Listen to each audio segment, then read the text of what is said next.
Hello everybody and welcome to a brand new Elder Scrolls Online build video with me, Sherman. Today guys, I bring you something very cool. Very cool.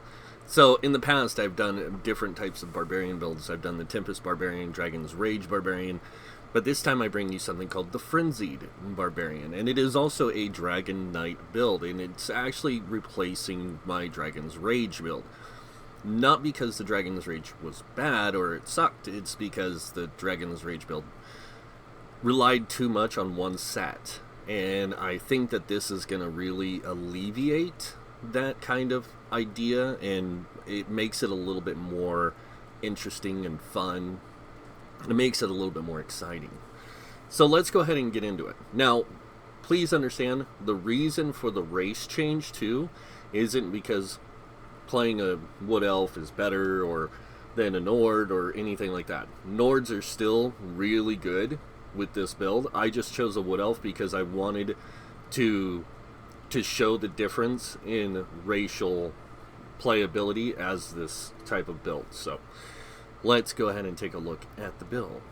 So here we are. We are a Wood Elf Dragonknight, and we are the Frenzied Barbarian. We have 64 points into our stamina. This gives us a total 33k stamina pool with 21k health, 17k magicka, and we have a 557 mag recovery, 1337 health recovery, a 1064 stamina recovery. We do have a 2596 weapon damage, 44.1% weapon critical, and we have a 21k spell resist with a 20k physical resist. Now, this build, I want to explain before I get too far into it, because you guys can already see I'm using the Steed Mundstone for the higher health recovery and increased movement speed. There's a reason for that, and I'll get to it in a second, but I do want to talk a little bit about this right here and why it works so well. So the idea of the Frenzied Barbarian is everything that you do when you go into combat, you have all these abilities that play off the idea that your character goes into this rage, this barbarian frenzy when he gets angry. So a lot of the skills and tools that we use amplify that kind of structure. Now, barbarians in traditional sense are very hardy. They're very, like, what I mean by hardy is they're very aggressive warriors that can deal a lot of damage and take a lot of damage. And this build plays off that same kind of concept. It builds on that same idea or premise that you are building around that whole idea of like building this rage and staying in this rage form. So and everything plays into it really well. So we are using the Steed Mundstone for the increased movement speed and the health recovery. We do have Major Prophecy and Major Savagery at all times on both bars. And then on top of that, we have Tri-Stat Food. Now, you don't have to use Tri-Stat Food. I use Tri-Stat Food because it gives me a well balance of magicka, health, and stamina. So I do have this build set up with other food. So moving on over here, look at it, it's the 2 free drinks I got for the day. You can use the Braised Rabbit with spring vegetables. This gives you max health and max stamina. Now, it will give you a little bit more of those things in your pools, but you don't get the magicka. Then we have tripods for when we need the extra resources and the extra recoveries. We do have Dubious Cameron Throne as another food source. This gives you increased stamina recovery. Not as much health or stamina, but it still gives you enough to get through content really well. And that extra stamina recovery does play well into if you're struggling with resources. Power pots for what you're doing. Now, this is the stamina power pots, and you can use more than just this kind. There's so many different potion options for this. There's like weapon crit potions, that give you like just weapon crit, but not weapon damage, and they still give you the recovery for stamina and all that. So look at your options with the way the build plays. So, but the stamina power pots overall are a really good option because they give you the major brutality, major savagery, which is the weapon crit and the weapon damage bonus, and they also give you that major endurance, which is the stamina recovery, and it gives you stamina back. Moving on, tri-stat food, and this is what I primarily use myself. So this gives you max health, stamina, and magicka. It doesn't give you like recoveries or anything. It doesn't give you any like really extra benefit besides the extra magicka. And there's a reason why I like to have the extra magicka, because if I'm playing with skills that use a lot of magicka, I like to have that resource. And I like to have it in abundance, so I'm not running out anytime soon. Alright, now that I've shown you guys the foods and the drinks, let's go ahead and talk about the sets. So, the sets for this build are a little different because of the way this build's rotation works. This doesn't use your standard light attack rotation in a sense that you're accustomed to. The way the rotation works is it plays off of heavy attacks with light attacks. So it's kind of like this weird mix of stuff. So let's take a look at the monster set. We are using Spawn of Mephalas. This is part of the reason why you got to do heavy attacks.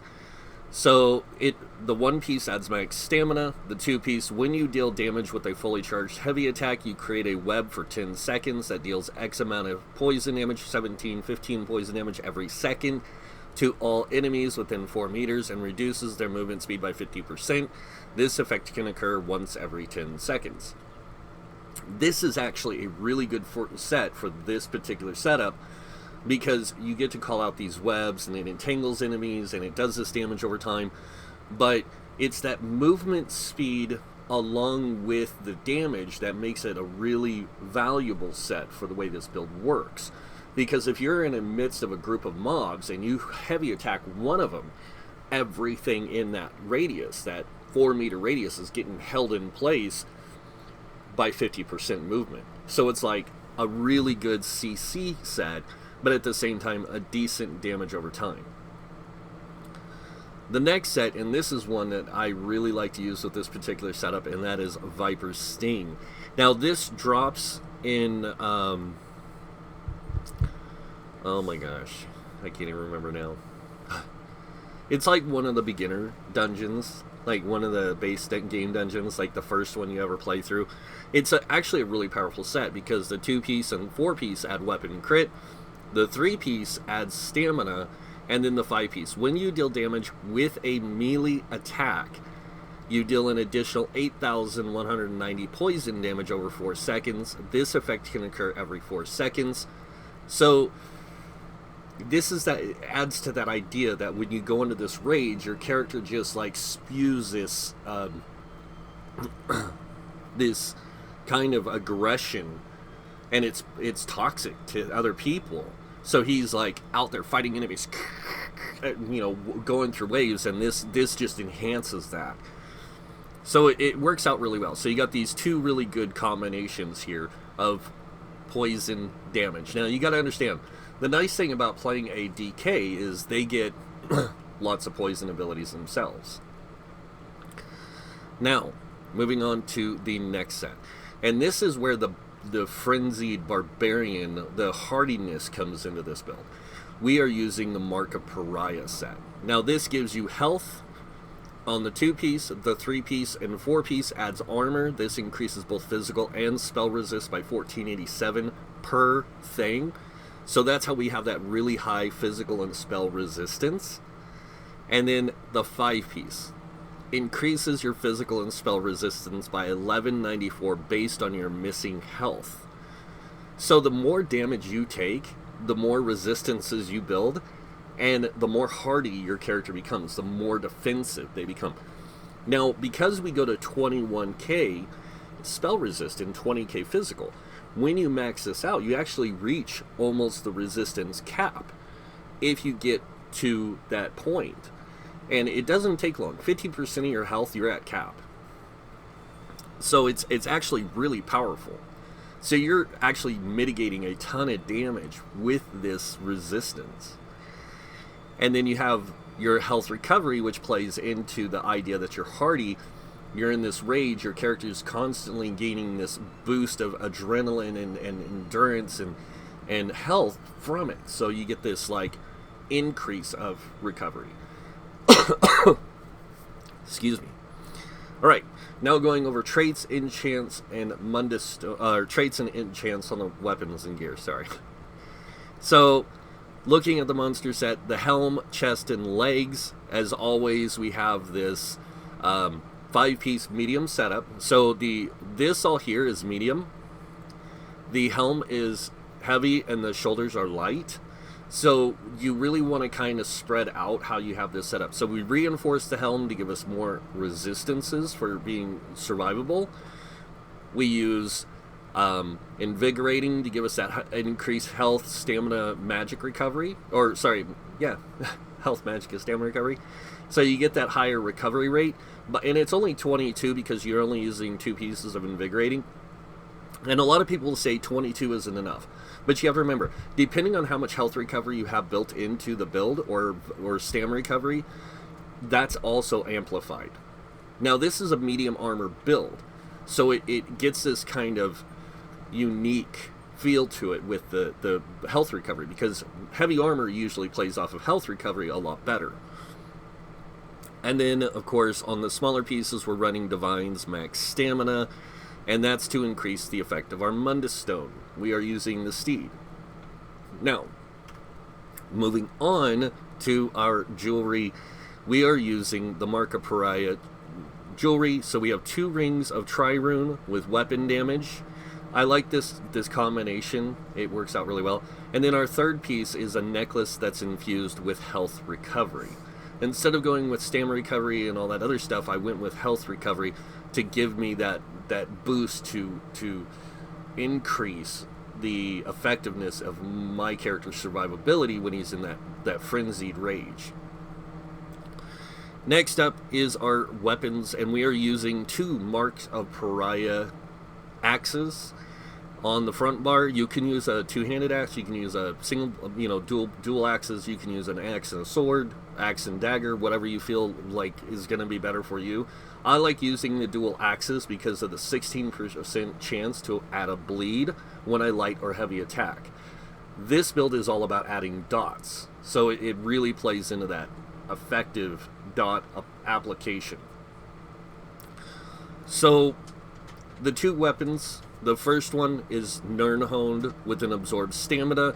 This just gives you a way to kind of get some extra stamina every 5 seconds.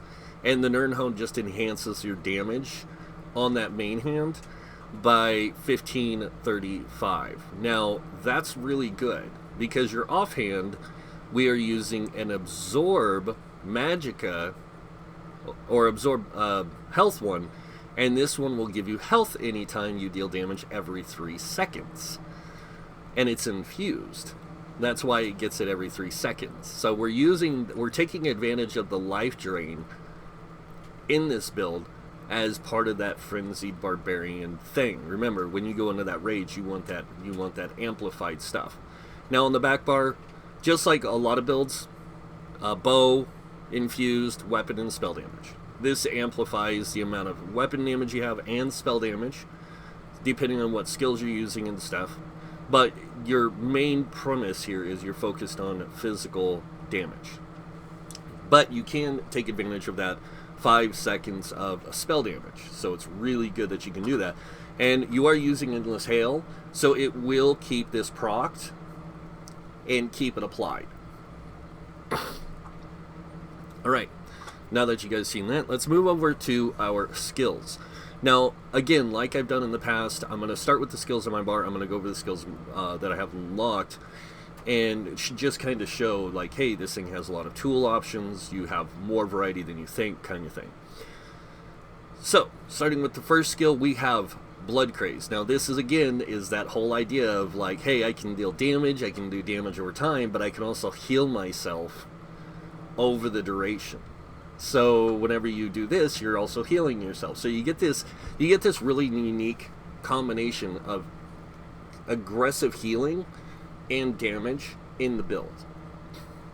So it's really cool how it works. The next thing we have is Venomous Claw. This does damage up front, damage over 14 seconds, and then on top of that, whenever you deal damage, the damage is increased. So like the poison seeps into the target and it deals 20% more damage every 2 seconds. It's a really nice dot because it does increase the damage over time. Then you have Noxious Breath. This applies Major Fracture, which reduces enemies' physical resistance by 5,280. This is that whole premise again of like, hey, I'm aggressively attacking you, and I want you to know that I'm after you. It does poison damage up front, poison damage over 14 seconds, just like Venomous Claw. Then we have our next ability, and this is where that Steed plays really well into this. We have Quick Cloak. Now, Quick Cloak gives you major evasion for 14 seconds, reducing the area damage you take by 25%, and every 2 seconds it deals damage to the enemies within 5 meters. But you also gain Major Expedition for 4 seconds, increasing your movement speed by 30%. So you're also getting 30%, 13%, and it allows you to move in the battlefield really well, really effectively to enemies. Next up, we have our Flames of Oblivion. This is where we get that Major Prophecy, Major Savagery. This increases both spell and weapon crit, but we mainly have this here because when you activate it, it fires 2 fireballs every 5 seconds, dealing flame damage to enemies, and that damage is based off your highest effect or offensive stats, so your stamina and weapon damage. Next, we have Flawless Dawnbreaker. This is here for AoE damage. It does damage up front to all targets it hits, and then it does damage over 6 seconds. It also increases your weapon damage by 300 for 20 seconds when you activate it. This is your primary trash clearing ability. Now on the back bar, we have Poison Injection. This does poison damage up front, poison damage over time, and it deals up to 100% more damage to enemies under 50% health. This is that high damage, high dot kind of thing. Then we have Endless Hail, and this is a longer duration than Arrow Barrage, so you get a smaller radius of area, longer duration of damage, and it plays into that whole idea of like, hey, I'm a dot build. Then we have Green Dragon's Blood. Now, this is here because a lot of people are going to be questioning this. So this is here. This, every time you activate this, you heal for 36% of your missing health. But you also gain Major Fortitude and Major Endurance and Major Vitality. So you increase your health recovery, your stam recovery by 20%, and your healing received by 8% for 23 seconds. So while you're in a fight, you activate this, any healing you're doing, doesn't matter if it's health recovery, your absorb health from your enchantment, your blood craze, it's all amplified. And on top of that, you're getting 20% more health recovery and stam recovery. So it plays into the way this build works really well. Next up, we have Molten Armaments, and this is again that whole idea that when you go into a rage, you're just basically calling upon all this aggression from inside yourself. So you get Major Brutality, Major Sorcery, increasing weapon and spell damage by 20% for 36 seconds, and your heavy attacks increase damage by 50%. Only yours. But you do give that weapon and spell damage to everyone around you because you're in, like I said, you go into this rage, you like increase everyone else's power, and it's really cool. Then of course we have Flames of Oblivion here as well. We want that high crit on the back bar as much as we do on the front bar. When you're on the back bar, you're going to have like a 50% crit. On the front, you have a lower crit rate. But don't think that you can't deal damage. You can. Then, last but not least, we have Standard of Might. Now this is your primary ultimate when fighting bosses. This one calls down a banner that does major defile to the enemy. It deals flame damage every second for 20 seconds. That flame damage scales based on different things, but standing in the area increases your own damage and reduces the damage you take by 15%. And then on top of that, it's got a synergy attached to it. So it's a really good like group utility skill that is kind of, again, somebody's calling upon that, calling upon the rage that you have, and it allows you to help fight. So it's a really interesting combination. So that's the skills. Now, with all my builds, always unlock all your class passives and your active abilities. This way you have access to more tools that you can use. So you can use like Molten Whips if you want to. You can use Unrelenting Grip. On the Draconic side, you can use Hardened Armor if you want to be tanky and you want to take on some more challenging enemies. You got Take Flight, which is a really great AoE damage stun. You got Burning Talons. Of course, Green Dragon's Blood. You got Protective Plate, which is a really good like offensive skill you can use. Again, plays off that idea that you're calling upon this, when you go into this frenzy, you're calling upon the rage of the dragon, basically, and it's giving you these different powers and abilities based on it. So this plays into that. Then you got Deep Breath, Earth and Heart, you have the Corrosive Armor, you have Stone Giant, which is a really good physical damage ability, and it also gives you some other stuff that's pretty nice. So it does like stagger and different things like that. It's pretty nice. Molten Armaments, Igneous Shield, which calls upon this shield that builds around you, again, protective. Shattering Rocks, Cinder Storm, which is a really cool ability because this plays into that whole idea, like you go into this dragon's rage, you call upon the dragon's rage, and when you do, you create this flame around you that heals you and your allies. So it's a way to kind of like give your group some assistance, or even yourself. And then of course, dual wield, we have all the skills unlocked: Thrive in Chaos, Rapid Strikes, Blood Craze, Whirling Blades, Quick Cloak, Shrouded Daggers, Bow, again all the skills: Toxic Barrage, Lethal Arrow, Endless Hail, Draining Shot, Acid Spray, and Poison Injection. Medium Armor, you are going to take a skill here, and that's the Shuffle skill. I like using Shuffle, especially in PvP, because I can give up Quick Cloak and use this instead, and it gives me that major evasion for a longer time. Really? Alright, and then of course, moving on to World skills: Soul Magic, Soul Assault, Consuming Trap, and then on Guild skills: Fighter's Guild.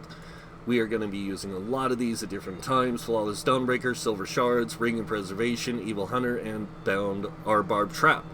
Then of course you have Mage's Guild skills: Shooting Star, Inner Light, Structured Entropy, Scalding Run, and Balance. And then of course Psijic Order.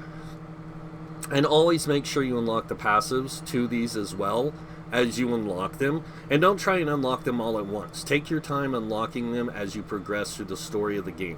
Temporal Guard, Borrowed Time, Crushing Weapon, Race Against Time, Symbiosis, and Introspection.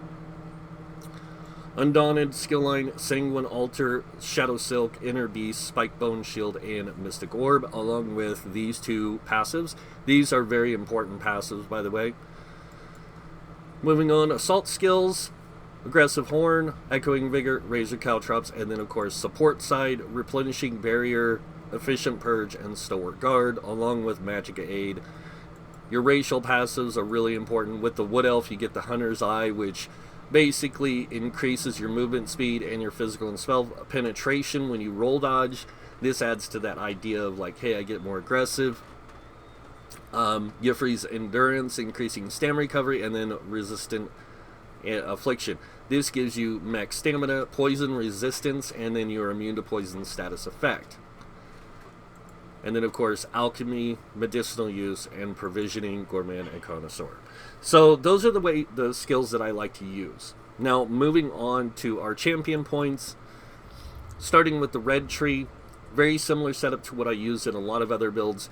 56 in Ironclad. This reduces the damage you take by direct damage attacks by 20%.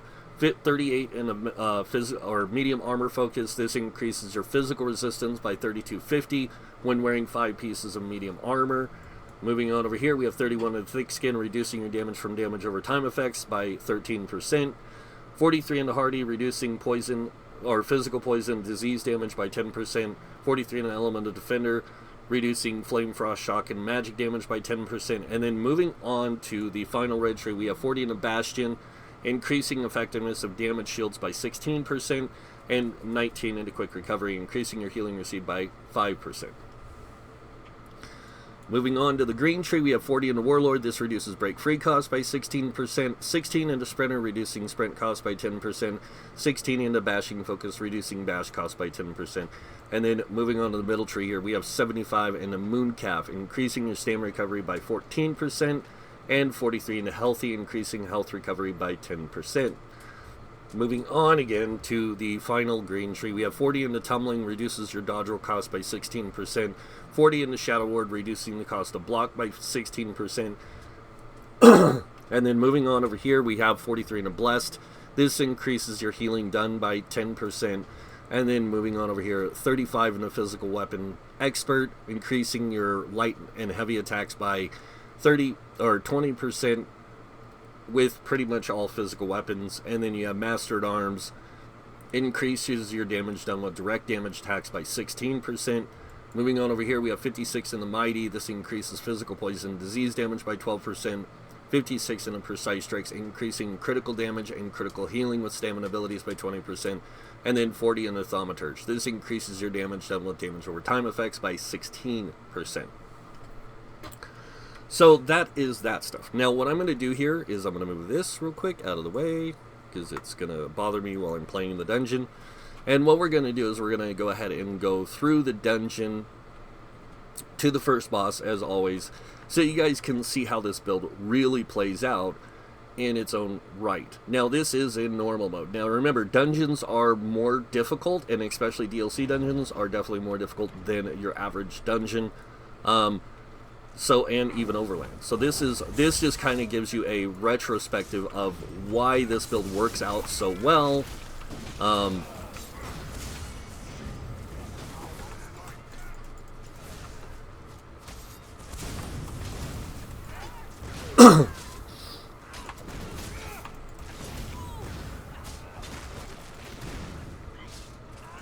Alright, so you saw that.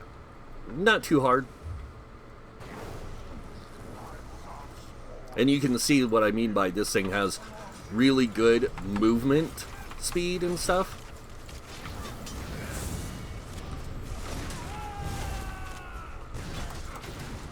So it allows for you to really get aggressive in the fight by moving around really well.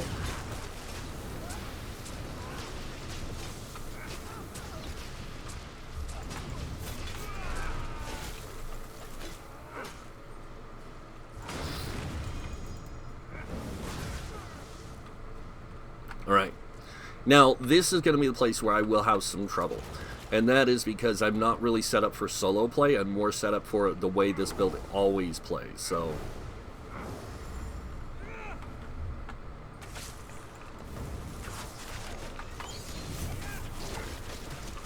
I might die against this guy, I don't know, we'll have to see. I gotta stay on the move.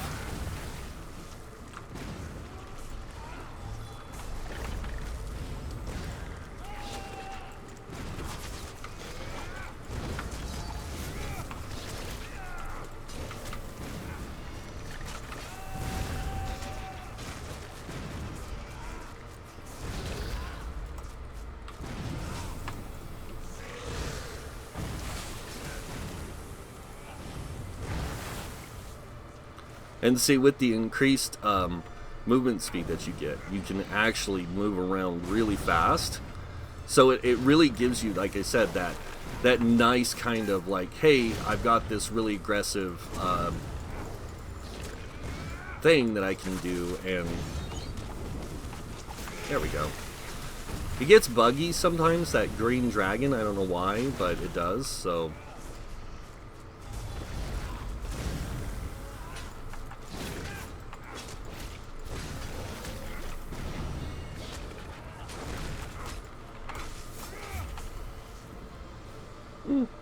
He went into hiding.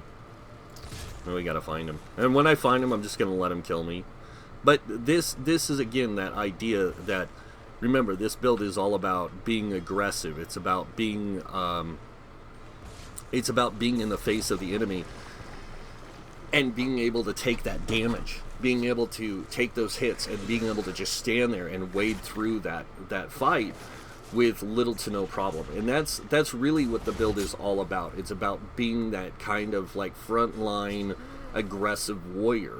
So that's why it works out so well. And with those higher resistances, it makes a huge difference. Now, the other thing that's kind of cool is you have, again, access to more than just those skills. So, like, if you were going to solo play with this, you could drop a few abilities, take, like, Hardened Armor on the back bar instead of, like, say, even, you know, Molten Armaments. You could put Hardened Armor here. You could keep Dragon's Blood, or you could drop Green's Dragon's Blood and put Molten Armaments over here. And then on the front bar, you could drop Quick Cloak and grab your Earth and Heart ability, Cinderstorm, or you could even grab the Alliance War ability, Echoing Vigor. You have all these choices, and again, how this build can play in different situations. And even when it comes to like being a tank, if you wanted to tank like normal content or off tank some veteran content, or, you know, like even in a trial situation, you can. This build can do that. You might have to adjust some attributes or something like that, but it has the capabilities and tools to do all that stuff. And you got to remember, this is a medium armor build, so it's still tanky enough to where it can tank like base game dungeons, some DLC dungeons. I'm not going to say all of them on veteran mode or even hard mode, but it can tank a lot of stuff. Even if you threw a shield on, you could do that. There's a lot of options with this build and how it can play. So a lot of flexibility. But that's pretty much the build, guys. I hope you guys liked it. I hope you guys enjoy it. And if you guys are wondering what races can play this, any race can play this build. I tested it with the Argonian. I tested it with Wood Elf. Tested it with Breton. I tested it with High Elf. Well, I tested with all 10 races, including the Imperial, and it surprised me as much as anyone else that Orc, and of course Imperial and Nord, and Wood Elf, Redguard, any of the stamina races really amplify it. But the other races played really well into it because it gives you that higher magicka, depending on the race. So like Dark Elf, you get that higher physical damage and stamina, and then you get the higher magicka and spell damage. So you get this really good balance in there that allows you to use those other abilities, the healing effects and all that kind of stuff that really plays into the whole concept of it. So there's a lot of good races for this. But yeah, it's really fun. So, and as always, guys, if you like this video, go ahead and hit that like button. If you guys want to see more videos by me, you can subscribe. Other than that, I want to thank you all for watching. Until next time, have a wonderful day.